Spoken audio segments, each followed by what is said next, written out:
क्या बात है। कलम ने कुन से कयामत तलक का हाल लिखा, कलम की मीम मोहम्मद की मीम का सदका।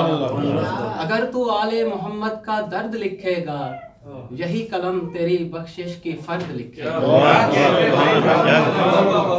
क्या बात, बहुत अलग। सुभान अल्लाह। मोहम्मद तो दर्द लिखे। कलम के जरिए खुदा ने सिखाया इंसान को, मताए इल्मो हुनर से नवाजा नादा को। गरज कलम से क्या जाहिल को और हैवां को, कलम पे नाज है आलिम को और रिजवां को। कलम उठे तो उसे तेरे बेनियाम समझ, कलम रुके तो जमाने का चरखा जाम समझ। वाह क्या बात, बहुत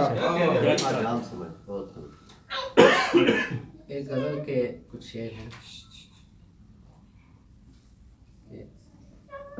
मर चुके जो आंख ओझल जी रहे हैं, मर चुके जो आंख ओझल जी रहे हैं, हम कहानी में मुसलसल जी रहे हैं। बहुत अच्छे। मर चुके जो आंख ओझल जी रहे हैं, हम कहानी में मुसलसल जी रहे हैं। और जिंदगी का खौफ कुछ तो कम हुआ है, जिंदगी का खौफ कुछ तो कम हुआ है। अपने अंदर मर के पागल जी रहे हैं, जिंदगी का खौफ कुछ तो कम हुआ है। अपने अंदर मर के पागल जी रहे हैं।